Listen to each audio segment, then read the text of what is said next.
Our countries in Asia are closely watching the U.S. election. For more on how a Harris or Trump administration could impact the region, Ngoei Wen-Qing, Associate Professor of History at Singapore Management University, joins us live. Professor, thanks for joining us this afternoon. Now, firstly, what will a Kamala Harris administration look like for Asia? Hello there. Thanks for having me. I think that when we look at the possibility of a Harris presidency, we're going to be expecting a lot of business as usual, a lot of reassurances that there'll be continuity in US foreign policy towards Asia. The US has been traditionally portraying itself as a Pacific power. Harris herself has made 3 visits to this region during her term as vice president. So people will be familiar with her, and I think she will seek to continue to reassure that the US is going to move in that direction, predictable, nothing that's going to rock the boat. And she has also made it clear that countries of this region, the Indo-Pacific, are likely to dictate the future of the world, 10 to 30 years in the future.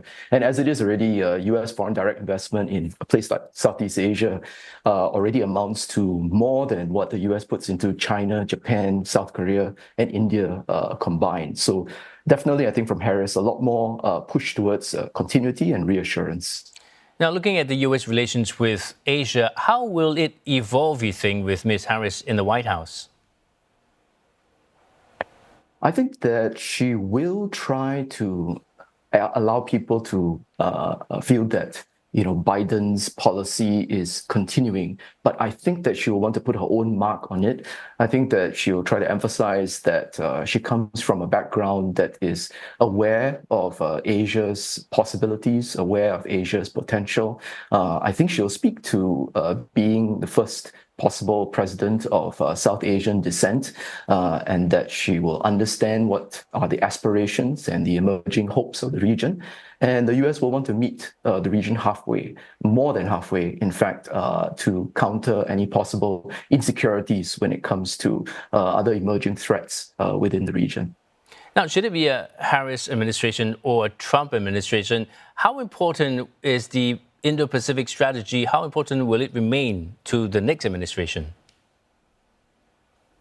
I think for the next administration, it will always be important. I think whether it is a Trump or a Harris administration, they all know that the US is already deeply connected to the region. And it's a decades-long commitment, security commitments, sharing of intelligence, access to bases, multiple military exercises and partnerships, as well as a tremendous amount of trade. As I mentioned a little bit earlier, a huge amount of US foreign direct investment in the region. So this is something that in many ways they are embedded within the region for the long term. And so there's no way that I think they're going to say we're going to pull out of the region. I think instead there'll be constantly reassurances that they'll want to stay in the region, that they want people to feel confident of the United States, especially given that China is seen as a peer competitor and is clearly trying to contest for some influence at the US expense in various countries. Now, Professor, how do you see the foreign policy stance differing for both administrations? For the Trump administration, if it does happen, our difficulty here is trying to be sure what actually is the stance. You have what Trump says, so more tariffs on China.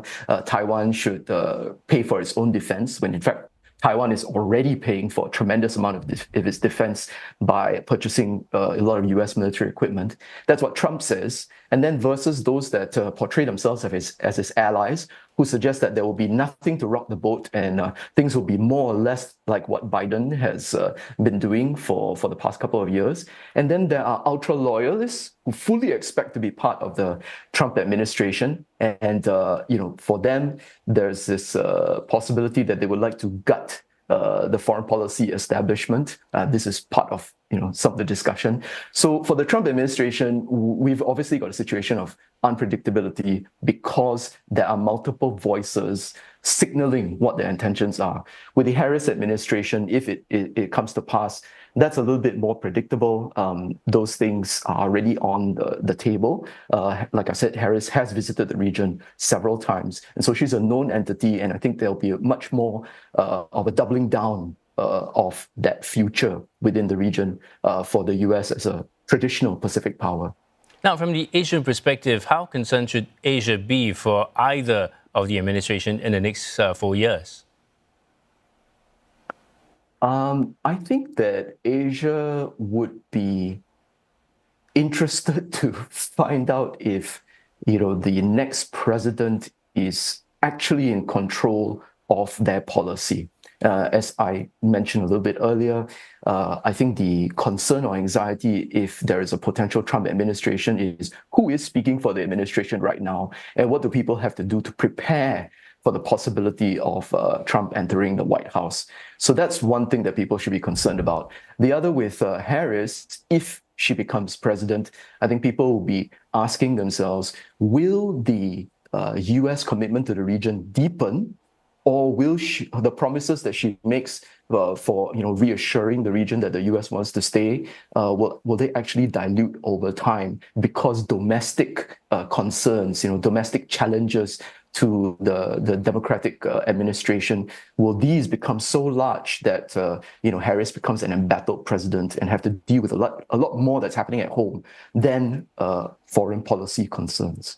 Thanks for that, Professor, for your insights. We're speaking to Ngoei Wen-Qing, Associate Professor of History at Singapore Management University. Thank you.